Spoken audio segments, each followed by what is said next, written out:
and I will proceed. Dr. Laurie Hanson is faculty in the Department of Community Health and Epidemiology and the newly minted Director of Social Accountability in the College of Medicine, and she's also a member of the board of the Treaty 6 Justice Collective. Laurie has spent more than 35 years engaged with Nicaragua, working there, living there, engaged in solidarity activities, and engaging in cutting-edge scholarship. Since the unfortunate events of April, Laurie has published a number of pieces in the US and Canada which are at the forefront, I think it's safe to say, of writings about Nicaragua, and her work is widely cited by other progressive analysts. For Dr. Hanson, Nicaragua is personal, political, and as well as professional. I can think of no one better to give this presentation tonight, and I'm absolutely sure that by the time you leave this room, you will know a ton more about Nicaragua than when you walked in. And with that, I will give you Dr. Hanson. Thank you. So I think I turned this off, right, Joanna? All right, and maybe a sound check on this.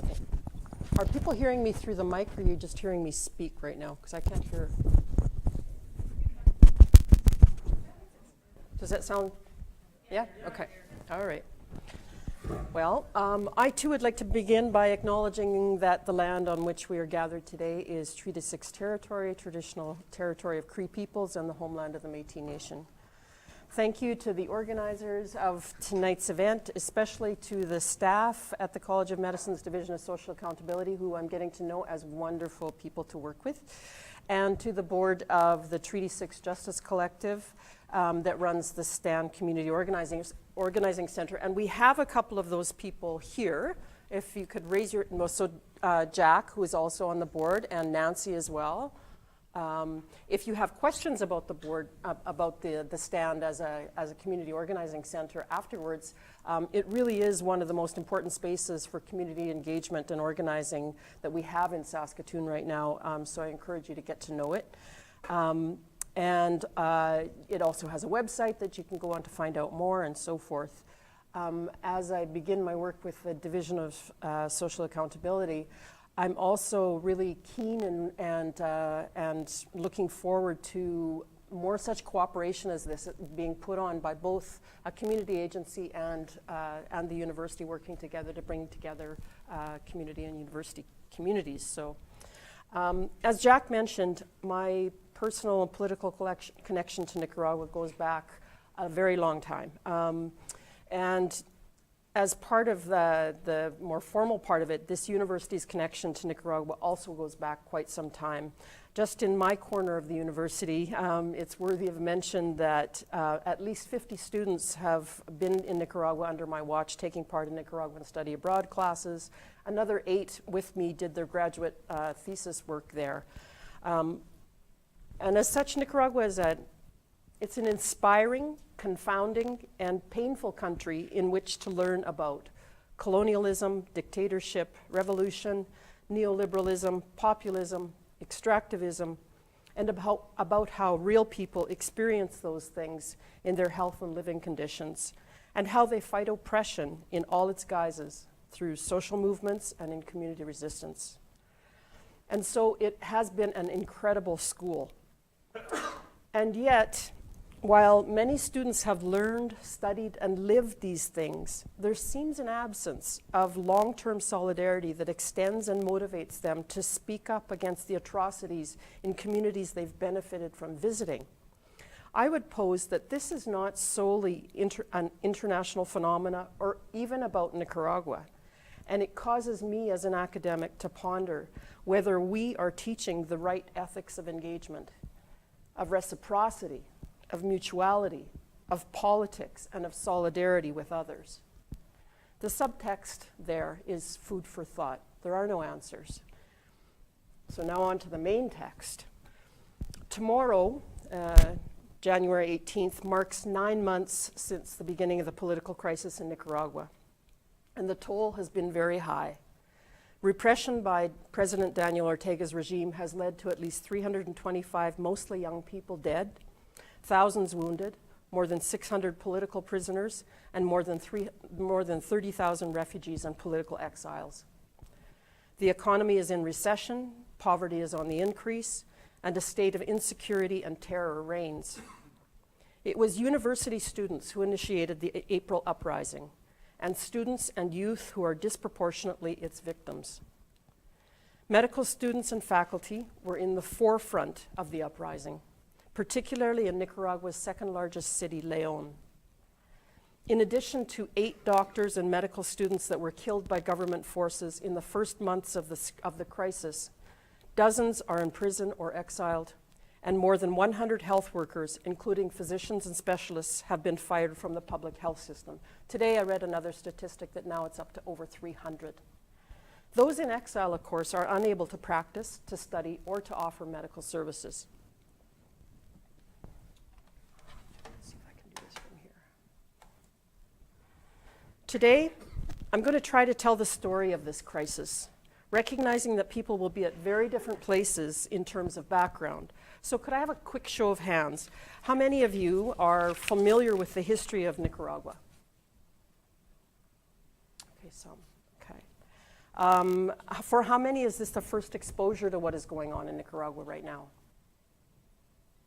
Okay. And for how many of you is it you're sort of in the middle of all that? Okay, so some. Okay.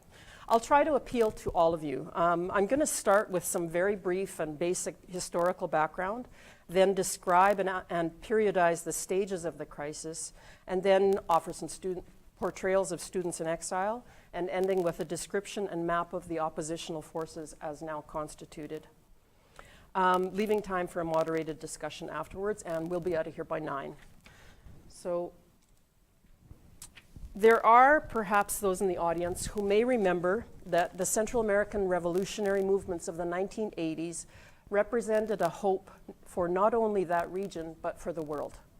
Even as the second poorest country in the Western Hemisphere, governed for 50 years by a brutal family dictatorship, Nicaraguans fought back against centuries of oppression through armed and then through political means. The Sandinista Revolution, named after Augusto Cesar Sandino, a peasant leader from the 1920s who fought off an American-led occupation, meant hope and courage and change. And indeed, some incredible social and health changes did occur within Nicaragua.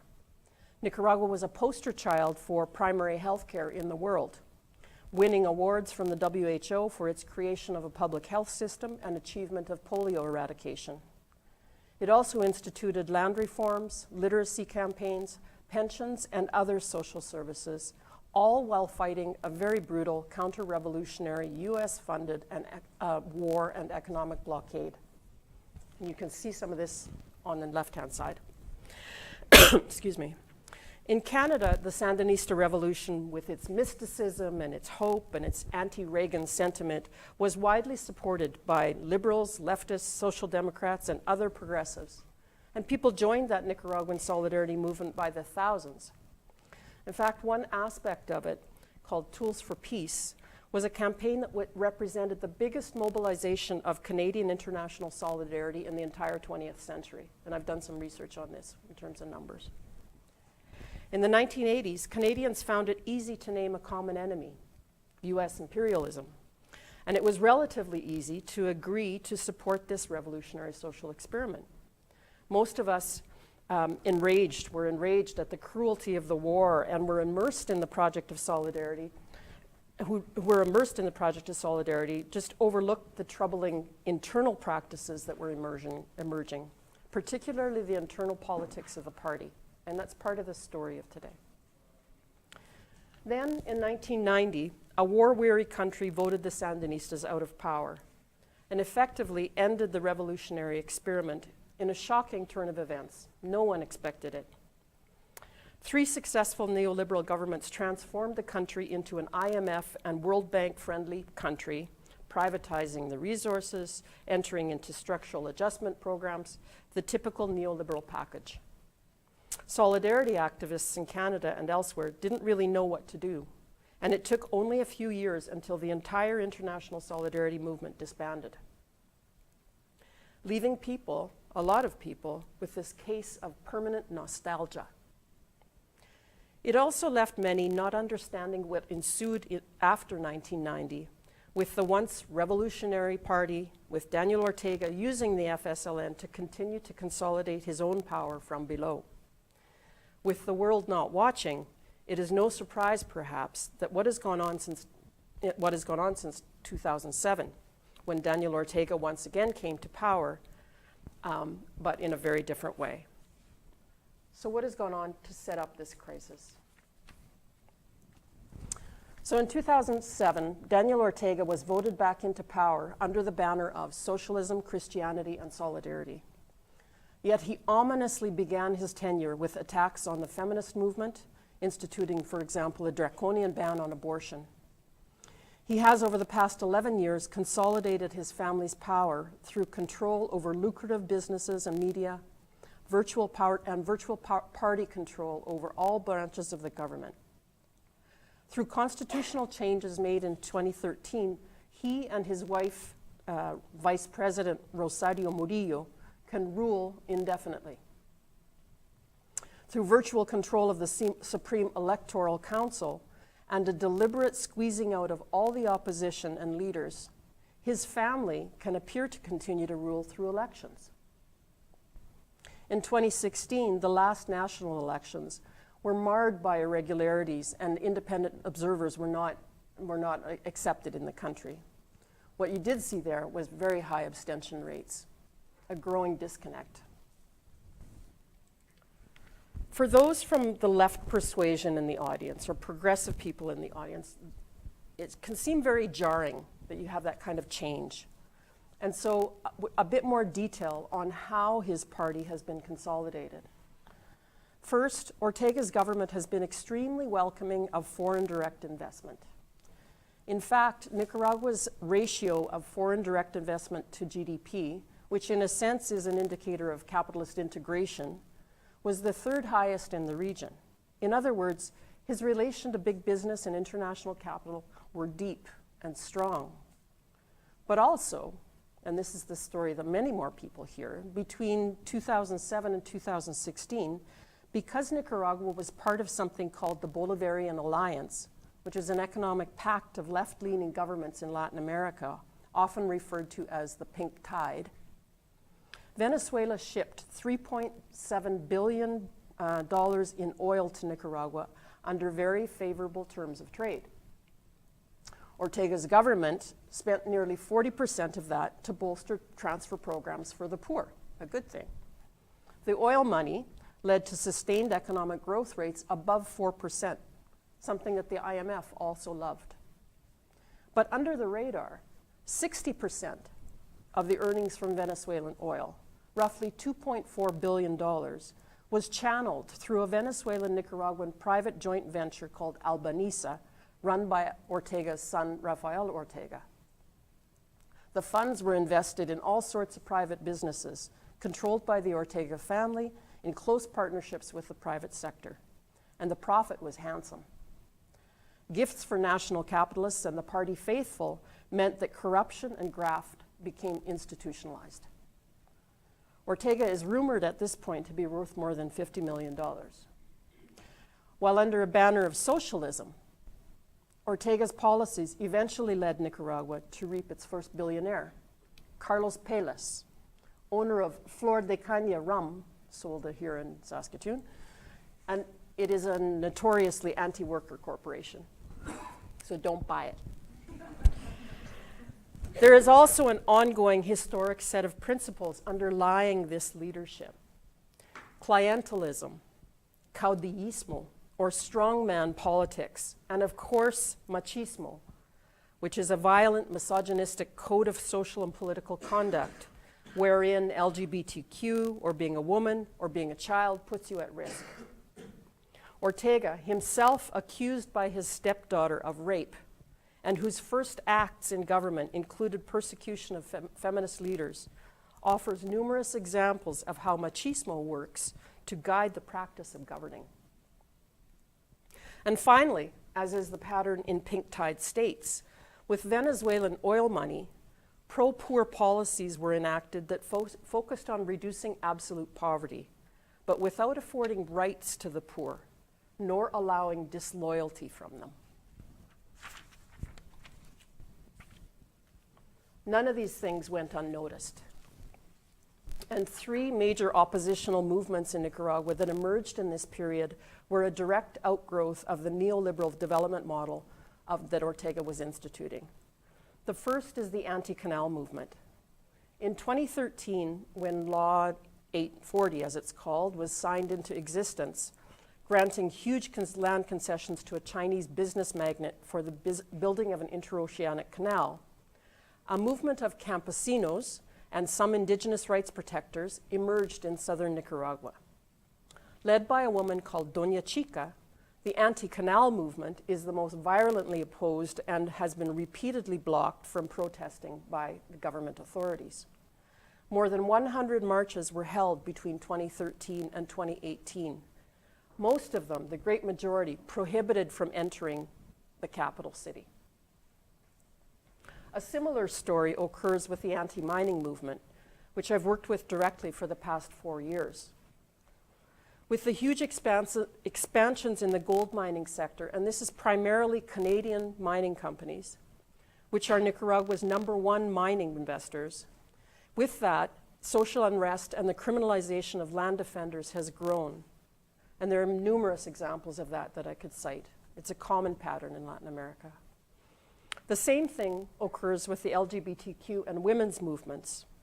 Over the 11 years, protests were increasingly either prohibited or blocked by counter-marches organized by the FSLN's youth wing, or Sandinista youth. In other words, in myriad ways, oppositional movements were repressed and criminalized long before April. So in a sense, the stage had been set. The political manipulations, the repression of dissent, the social control, the institutional breakdown, and the entrenchment of the family, which was the party.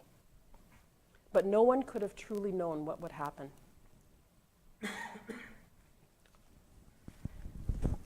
In early April this year, or 2018, I guess, Nicaraguan university students, calling themselves the autoconvocados, or the self-organized, launched a series of protests over the government's poor handling of a fire in the Indio Maiz biosphere, caused by the age-old practice of slash and burning by mestizos seeking new land on indigenous territories. While those protests were going on, a package of reforms to the Social Security Institute, or INS, was passed by presidential decree into law without consultation that would have seen pensions reduced by 5%. In a very poor country, 5% is a lot of money.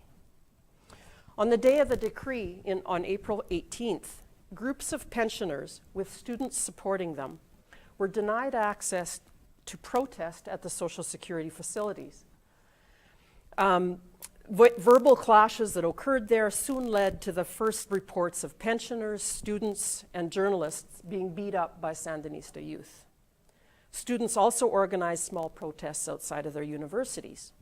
Police in riot gear, in turn, launched tear gas and fired rubber bullets at them. Students responded by throwing rocks and retreating into their campuses. Then, as these events went viral, small groups of dozens of student protesters grew to hundreds and thousands.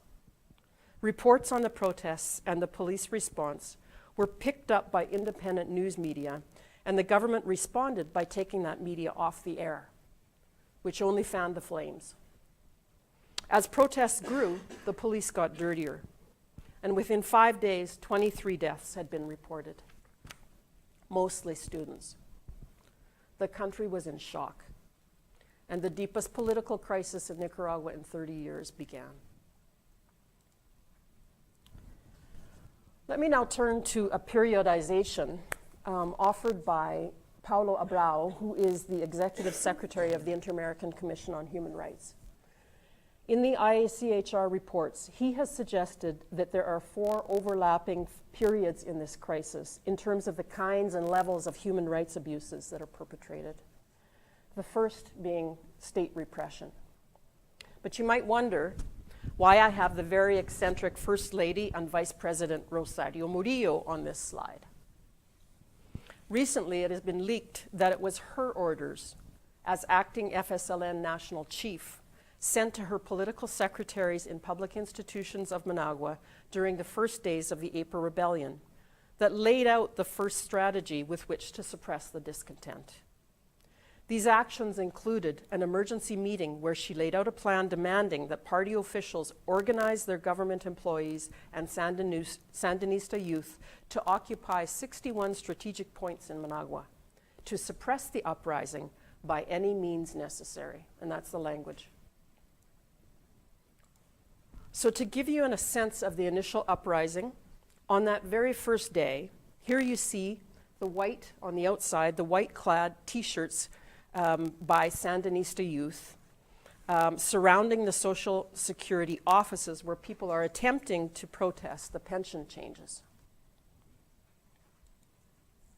Here, a photo that went viral of a Sandinista youth member beating up a journalist. This was the first of many attacks on journalists. Then, over the next few days, protesters were beat, tear-gassed, and shot at. As the first deaths occurred, dozens of shocked and injured students took refuge in university campuses. But police shot at them, even through the university gates. Here they're shooting at students through the gates of the Agrarian University. And here at the Polytechnical University, or UPOLI. And then a galvanizing incident occurred. On the third day of national protests, a 15-year-old boy who was carrying water to give to student protesters on the steps of the National Cathedral was shot in the neck by police. Still alive but bleeding badly, an attendee transported him to the nearest clinic, which was, ironically, a Social Security clinic. He was refused service, and by the time he arrived at the next hospital, he was dead. The horrendous irony of this case is that his father was a contributor to the Social Security clinic system. He had every right to go to that clinic. Nationally, it was condemned as a politically motivated death, and Alvaro became a young martyr. The Alvaro Conrado case shed light on a sinister sub-theme that ran through the first days and weeks of protest. On social media, reports were rampant that students wounded in protests were being refused service at the public hospitals. Cases recorded by human rights groups seem to verify that impression, and certainly there are cases where personnel were disallowed to perform their duties and or to serve the wounded. But there was also a rampant fear of being arrested or mistreated at public health facilities that began to take place. And so, medical students and faculty, very much protagonists in these protests, particularly in León, set up makeshift clinics behind the barricades, in occupied universities, in churches. And those medical posts, too, became targets of the regime. Here, assigned to the clinic, and here, some medical student volunteers, some of whom I've had the pleasure of meeting.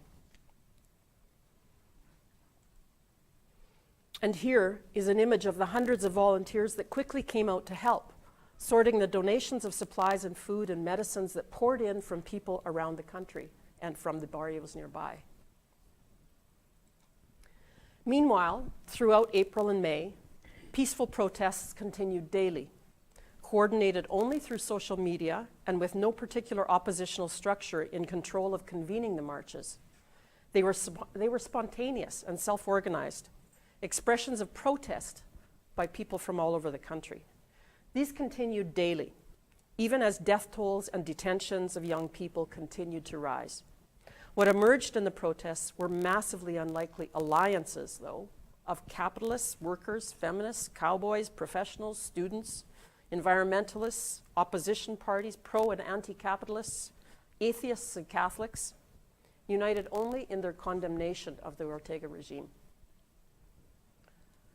As I have written in a number of places now, based on my experience there in late May, another tactic, perhaps the biggest threat to Ortega's regime, came as students and communities erected barricades, effectively taking control over the streets and highways, which is a crucial political domain. Barricades are powerfully symbolic everywhere, of course. You see this right now in Unistaten. And in the case of Nicaragua, they were reminiscent of the FSLN's rebellion against the dictator Somoza. Que se rinde tu madre is an expression of defiance in Nicaragua that means literally, let your mother surrender. The expression was shouted by a young poet, Rigoberto Lopez Perez, as he shot and killed the dictator Anastasio Somoza Garcia in 1956, and it still holds weight. In total, some 150 roadblocks were erected around the country. Regularly attacked, they were also widely supported, and at least theoretically became a bargaining chip in the very brief but failed negotiations called by the Catholic Church. Without Ortega stepping down, said the opposition, we aren't moving these barricades. They were non-negotiable for the government, though. And as police violence against them deepened, at a small number of the roadblocks, eventually students with homemade mortars were joined by small groups of armed and angry citizens that clashed with police. Monimbo, Jinotepe, La Trinidad were a few of those. And those people paid a steep price for their militance. A national dialogue was called in late April and dragged on for 2 months.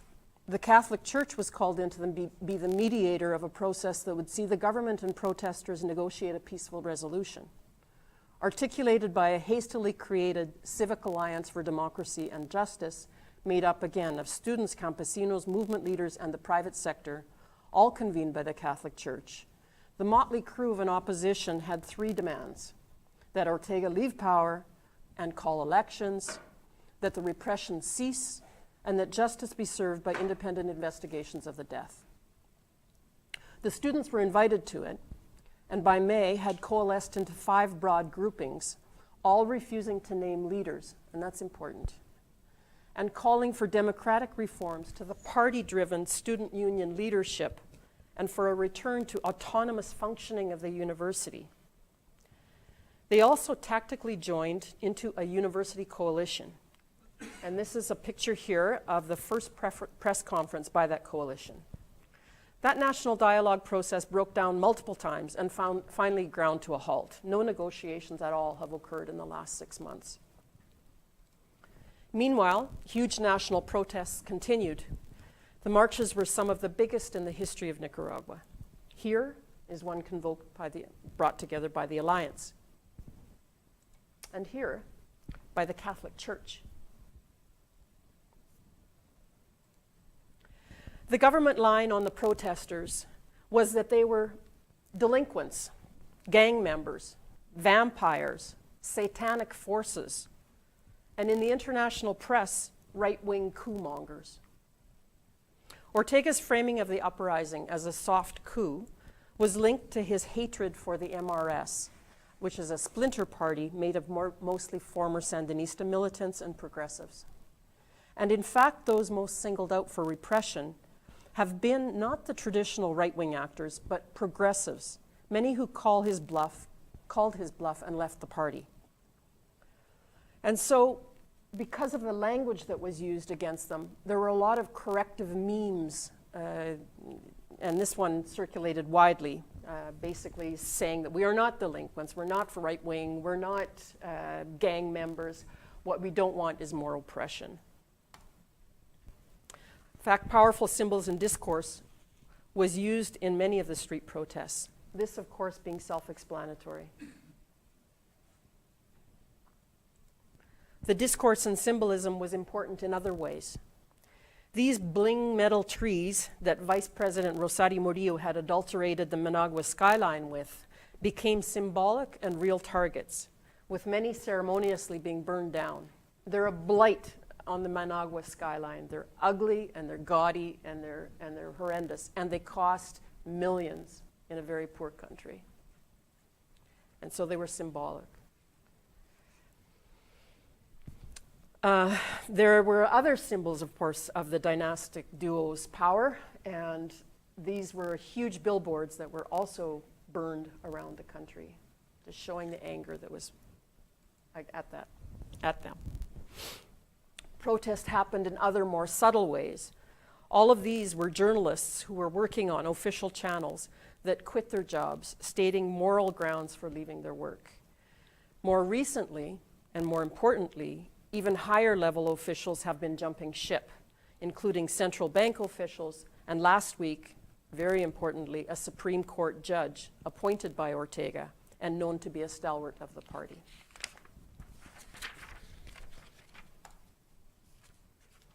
The most horrendous repression continued to be that of the attacks by police and parapolice and shock forces. In the day, in the night, at the protests, the bloodiest march in this first phase shocked the world. What began as one of the biggest peaceful marches in the history of Nicaragua, with hundreds of thousands of people in the streets, ended in brutality when sharpshooters, police sharpshooters emerging from the baseball stadium opened fire, killing 11, injuring at least 70. And in the mayhem, the Jesuit University opened its gate for a flood of 5,000 protesters trying to escape the gunfire. It was a horrid scene.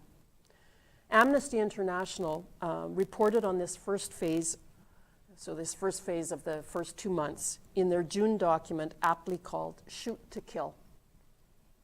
By mid-June, all major world powers, including all in Latin America but Cuba, Venezuela, and a handful of Caribbean nations, had condemned the violence. But it didn't stop.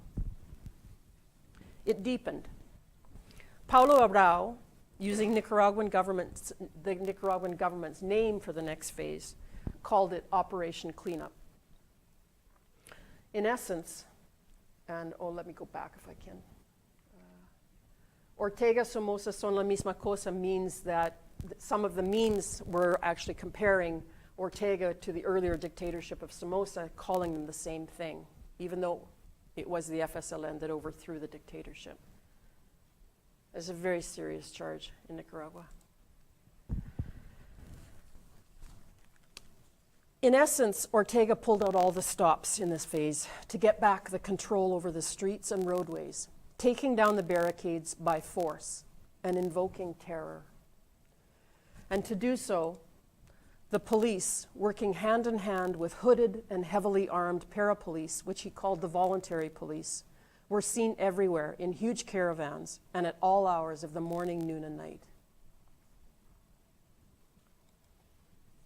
And the kinds and levels of arms, including Dragunovs, excellent weapons for sharpshooters, and AK-47s, mortars, and assault rifles. This is a country not at war. And this was what was on the street. Numerous incidents illustrated how those arms were put to use. On July 14th, in a takedown at the occupied public university UNAN, 200 students were forced into the Misericordia Church and fired on for 15 hours. In their midst was a Washington Post reporter, and here are his words. 2 students were killed and at least 10 were injured before top Catholic clergy were able to negotiate their release. This was in a church. After the barricades would come down, tactics that were reported by human rights organizations included humiliation and psychological torture. This photo was taken in the aftermath of a bloody battle to take down the barricade at Jinotepe, a battle that left 38 dead, hundreds wounded, and an aftermath of arrests and whole families fleeing to Costa Rica in the night. By the end of July, the roadblocks had been dismantled, the death toll more than doubled, and the waves of refugees and exiles was in full flow. For Ortega, on national news channels, he used the discourse of normality. He said, Nicaragua has returned to normal, It's a country of peace. It's God's country. Nothing, of course, was farther from the truth. Abrao refers to the third phase as criminalization. Really, it's an intensification of the criminalization of dissent that has existed in Nicaragua for years. But one piece of the legislation passed easily by the majority legislature on July 15th allowed for an intensification. That legislation, though disguised as a money laundering bill, set out to criminalize all protest as terrorism. And as the roundups intensified using that new law, we saw a very ugly period emerge. I'm going to show a short video that, if I can.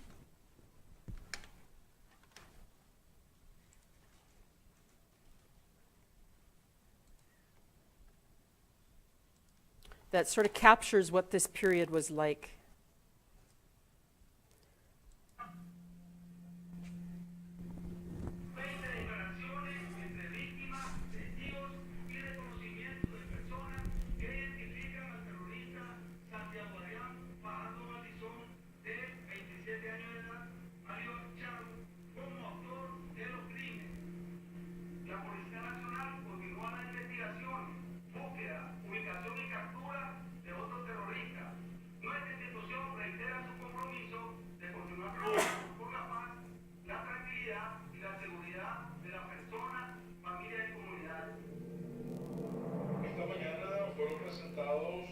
Miembros de una banda terrorista que operaba en el departamento de Masaya.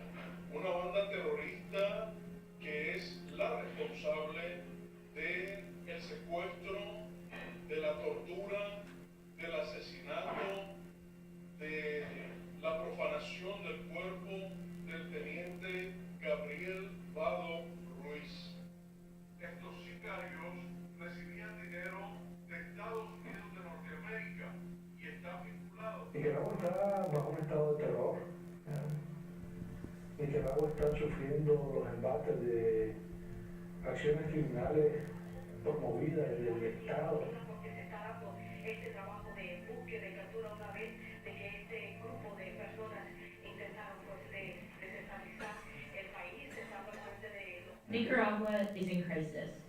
For months, the Nicaraguan government has been hunting members of the opposition who participated in protests that began in April, calling for President Daniel Ortega to step down. Over 300 people were killed and about 2,000 injured in the unrest, as police and pro-government paramilitaries opened fire on protesters, tortured and raped detainees, and locked up leaders. President Ortega and his wife, Vice President Rosario Murillo, called the protesters terrorists and vampires.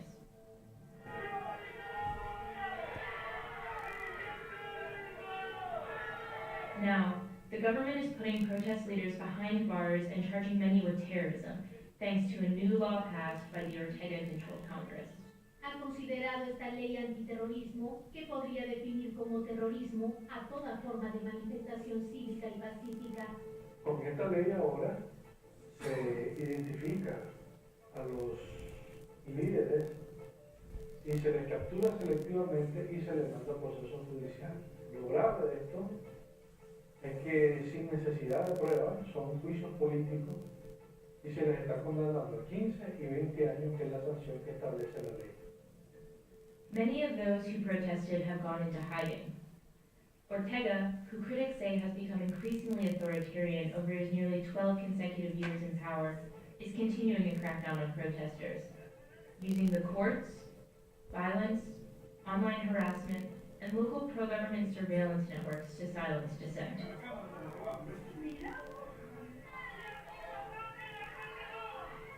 The National Police declared protests without authorization illegal. The government says things have returned to normal, but a state of fear now grips the country.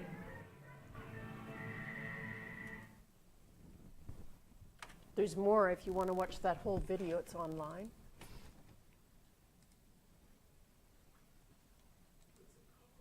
It's at the Intercept. Oops, sorry.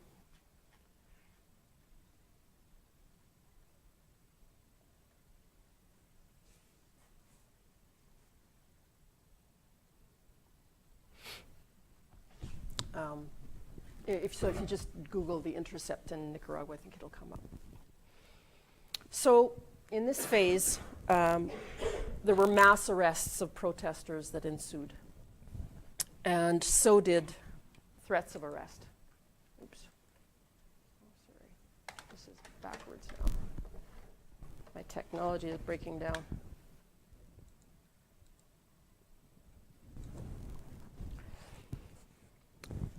And so did threats of arrest. So in this picture, it's a physician's house in the city of Esteli, reminiscent of the 1980s death squads, the terror squads in Central America. A target was painted on his door as he slept, targeted because he participated in civil protest. And he was soon to lose his job because of it. This phase, and there's an article for those interested in this particular phase, this phase also saw a cleaning out of the public offices of hundreds of employees. Of note, in one day, 40 medical personnel were fired from just one hospital. No due cause for firings is ever given, but during July, August, and September, at least 500 personnel were fired. Many of these specialists and subspecialists. Additionally, dozens of professors, teachers, and other public servants were fired. Here on this slide is one of the letters from the hospital director to a physician, simply given to him in an envelope, together with a request to immediately vacate the premises. And there's no, all it says is to leave, doesn't give any reason. The official government narrative that Nicaragua had returned to normal, including calling the universities to reopen.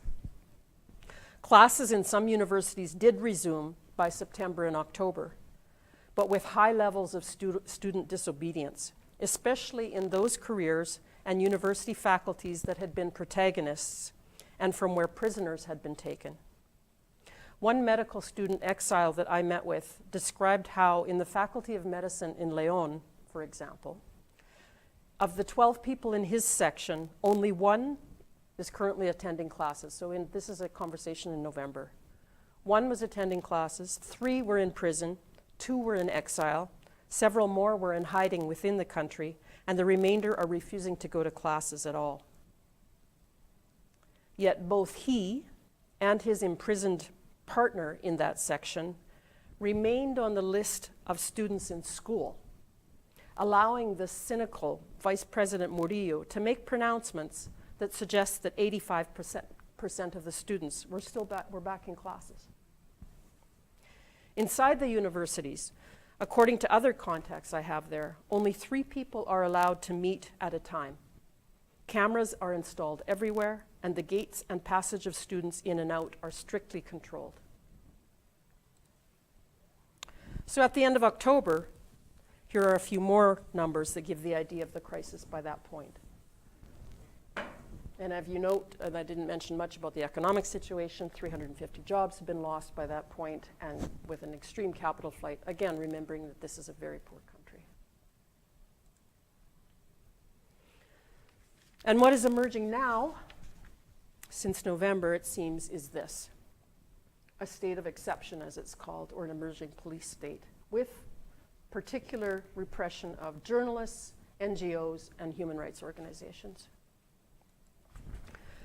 Nicaragua's 9-month-long political crisis is actually escalating. In the past month, the government of Daniel Ortega has intensified its crackdown on opposition media and on NGOs.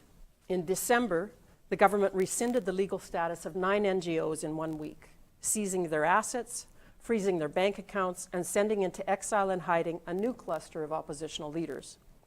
The crackdown began with CSIS, a renowned health promotion NGO that I used to work for. It was famous for its popular education technique to teach about dehydration. Innocuous enough, one would think. But the organization was also led by a vocal feminist who was an opponent of the regime and also who'd been a Sandinista, but was not an Ortega supporter, or as they sometimes are called, Orteguista. And as mentioned, people who espouse the values of the revolution but disagree with the politics of Ortega are the most hated of all. Then, after that organization, a national human rights organization lost its status, and then a host of other organizations, from environmental and community development organizations to economic think tanks that the government itself had relied upon for data and analysis. Attacks on the independent media have also intensified. While these have been ongoing, with literally hundreds of cases of attacks on independent media reported, including radio stations being pulled off the air, television hosts assaulted and arrested, national and international journalists attacked, their wares confiscated. The most significant blow, though, happened in December with the closure and occupation of the news channel installations of Carlos Fernando Chamorro, also a former Sandinista and son of ex-president Violeta Barrios de Chamorro, and journalist Pedro Joaquin Chamorro, whose assassination led to the downfall of the dictator Somoza. That arrest was followed by the arrest of Miguel Mora, who's a founder of the Sandinista Youth and owner of the news program 100% Noticia, one of the ones that was on the front line in all of the protests. Protest and the right of assembly have also been curtailed. The police actually declared illegal to assemble as a protest, and that they're not allowed to declare it illegal. They don't have the capacity to do it. It's against the Constitution. And in the new extreme, the austerity budget unveiled in December, all the public services were cut, with the cuts being dictated on how loyal you were. So if you lost, you wouldn't lose your job if you were loyal to the party, and it's actually written into it. The police, however, got a 12% raise and an increase in the number of recruits. And the numbers of political prisoners and charges of terrorism, also continue to increase, with numerous laws and rights being violated every day. So you can see there are 610 at this point and counting. Meanwhile, though, the student leaders, largely in exile, in prison, or in hiding, also continue to protest.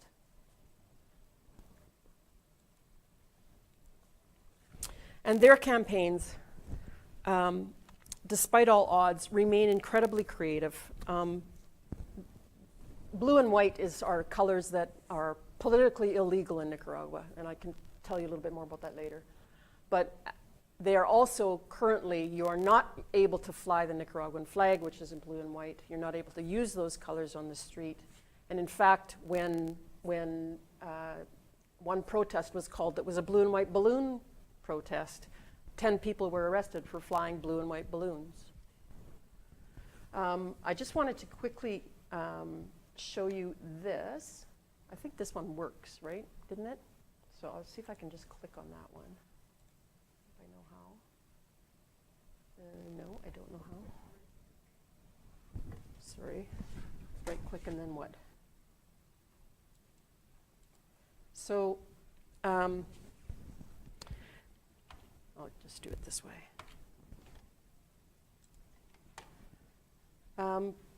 Some lovely and very solidarity-oriented work has gone on amongst students, and this video to me is very touching and telling. So it's a campaign that, or it was a tribute to Amaya Coppens on her birthday. Amaya Coppens was a beloved medical student who's been recently sentenced to 20 years in prison. Produced on her birthday, the message in this video was, "Todos somos Amaya." In other words, we are all Amaya. And I'm just going to play this if I can.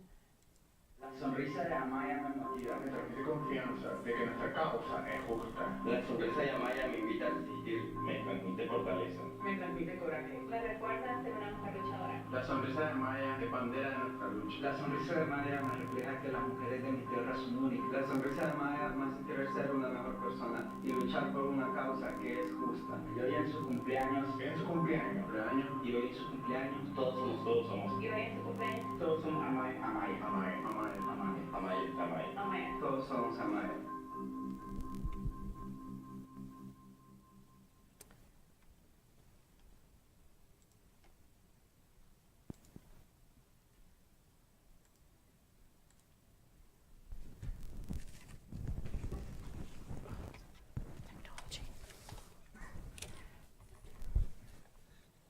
If anybody were ever into discourse analysis, boy, this is a great case study. Just saying, you know, if you're lacking a master's thesis topic. So I thought I'd end with a few stories from the student exiles that I visited recently in Costa Rica, and to offer a snapshot of the student movement within the larger opposition. So on the other side of things. While I was in Costa Rica, I spoke with Madeleine Caracas on the right, Ludwig Moncada on the left, and I met Lester Aleman, names that you would recognize if you've been following the Nicaragua crisis. The iconic photo of Lester in the center is on day one of the attempted national dialogue in April, where he bravely stood up, pointed at Daniel Ortega, and called him an assassin on national TV. It was an historic moment, and though widely misread, it was widely misread, though, in the world, especially after the New York Times ran stories painting him as the student leader. The student movement clearly does not have one leader, and more on that in a bit. These are the so-called terrorists. You saw the pictures of them in the video. These are people that we met with. These are taken of the friends that I met in Costa Rica. They were, until April, students of medicine, social work, sociology, political studies, and psychology. Excuse me. All of them were near the end of their career. They had a year left. They were from Matagalpa, from León, from Chinandega, from Managua. They had attended marches, organized and attended makeshift clinics. They were responsible for organizing publicity for marches. They carried signs and they carried national flags. Only some had actually camped behind the roadblocks or participated in university occupations. But all had been persecuted and threatened, chased from their homes, and for a time have lived in safe houses in Nicaragua until it became untenable to do so and they had to flee the country.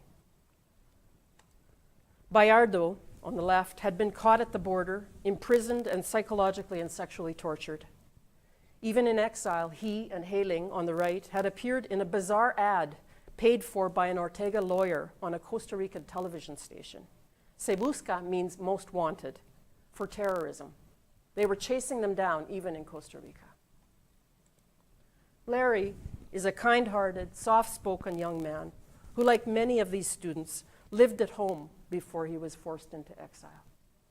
A person in exile cannot work or study in Costa Rica, and their migration status is in flux, with applications to the UNHCR and to the Costa Rican government likely to take years to resolve.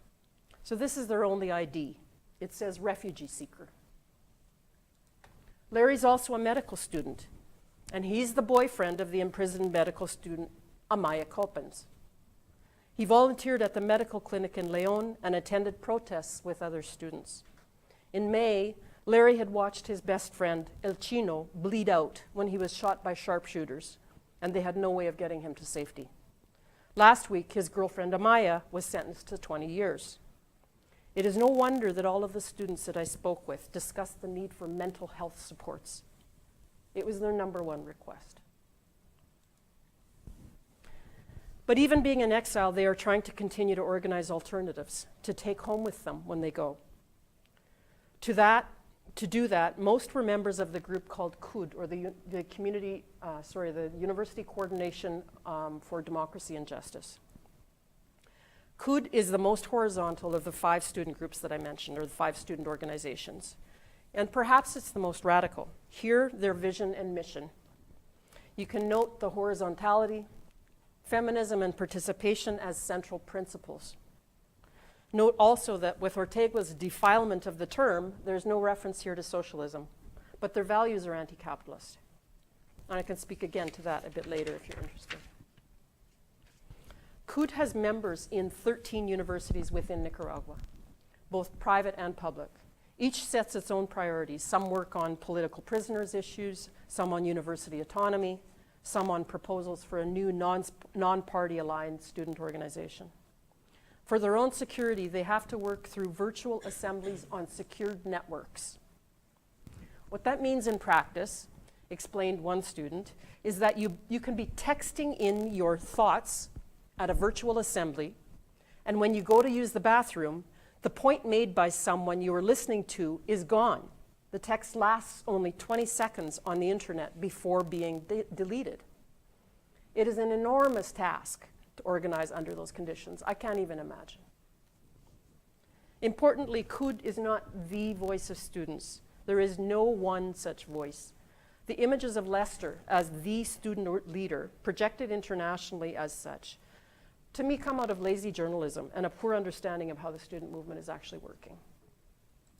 CUD, of course, this gets complicated.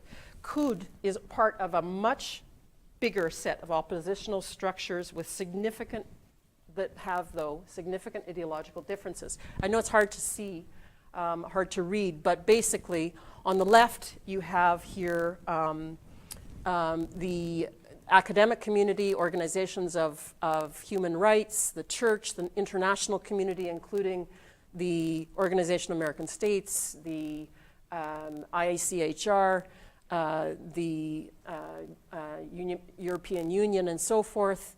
You also have independent media, and those together with, on the right-hand side, what are essentially the third sector or additional members of student expressions, civil society expressions, private sector, and all of this is rolled into the green at the bottom. I didn't make this diagram, by the way. It's much too complex a situation. I asked for people inside the opposition to help me represent it. But the three on the bottom on the right are essentially the three main coalitions.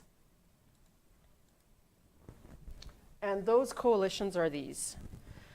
First was the Civic Alliance for Democracy and Justice, and this was the one that was hastily assembled on the request of the Catholic Church in April. And it was requested to be the negotiating coalition. As mentioned, it was a very unlikely alliance of private sector, women's movement, students, campesinos, and workers, all kinds of representatives. And illustrated in numerous ways, its agenda has been pretty much dominated by the private sector. The articulation on the bottom was created second. It is composed of social movements, campesinos, NGOs, civil society organizations, and student movements, including the CUD. The private sector is not part of it. So its mandate includes social mobilizations, humanitarian efforts, and proposals for political change, such as something called La Ruta de Democracia, which is a series of steps that are being discussed for a return to democracy after Ortega leaves power.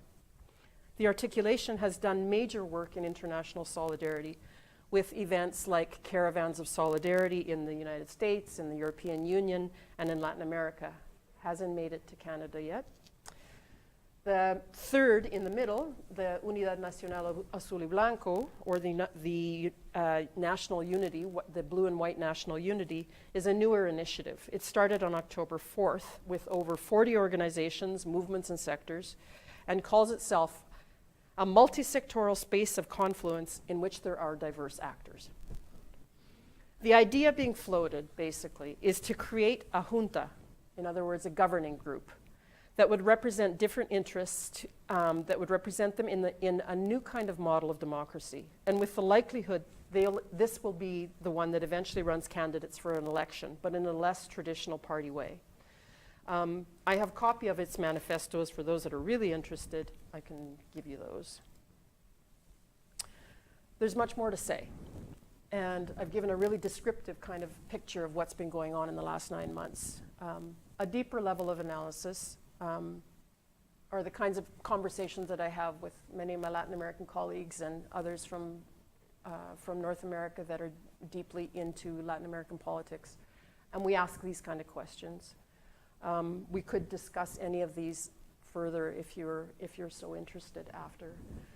But there are a number of questions that arise when something like this happens that call for an assessment. There are things to explore, like explanations of that. There's an obfuscation of the role of big capital in Nicaragua that has gone on for decades. And it plays a strong role in the creation of this mess. There's also an assessment of the question of tactical versus strategic workings. The coalitions that are being formed with the private sector. A question remains, in a small, very small, poor country, can those actually prevent big capital from retaining its hegemony? The question remains, too, that will Ortega actually leave by his own volition? Or is what we've got here the start of a long-term thug government? A new Mugabe, maybe, or a new Somoza? I really wonder at this last question, why is solidarity from much of the Canadian left relying on an antiquated Cold War era authoritarian socialist politic, and therefore siding with a brutal dictator? Let me see if I can help to explain that. I started this but with a kind of a curiosity and an admission of some shortcomings in our education of students who engage in international placements. I want to expand that note on the shortcomings to the response by Canada's traditional progressive left. Though condemnation of Ortega exists in official circles, in countries, in organizations, and places around the world, from both left-leaning organizations and right, ironically, the unions in Canada and the people-to-people solidarity with this Nicaragua uprising is nowhere near what it was in the 1980s. It's almost non-existent. Although perhaps some of that is justified by the passage of time, by competing struggles and so forth, there's also an unmistakable influence of the remnants of the authoritarian left, or what scholar Rohini Hensman calls the pseudo-anti-imperialists. The easy explanation of this uprising as a 2018 imperialist counter-revolution is a narrative in bad need of a corrective, as there's no evidence to back that claim, and it strips agency from Nicaraguans. While there are questions that are legitimate to ask about what is emerging in the opposition, there is legitimate concern for what might come next, given the propensity of capitalism and the viciousness of the right and Republican Party to take advantage. Still, with all of that, our solidarity should not vacillate. We need to continue to critically analyze and engage with what the opposition is saying. While we await another perfect revolution to support, these students and their voices need to be heard and their work supported. And so to that end, I'm going to end with 3 concrete things that anybody here could do. Things that are asked by the students that are in exile and in prison. The first is use your voice to amplify theirs. Learn about and inform yourself. The good news is that actually by coming here tonight, you've really started and done just that. So you can tick that one off. The second is to sign this petition. Unfortunately, it's an online petition, so I'll maybe just leave this up and you can copy the URL. Signing a petition online is pretty painless and worth doing. And the third is to contribute some spare change or big bucks, whatever you have, to a fund that is going toward the mental health supports for students in Costa Rica. They've asked for help on that aspect, and I have a quick connection that will assure it gets there in full and in person.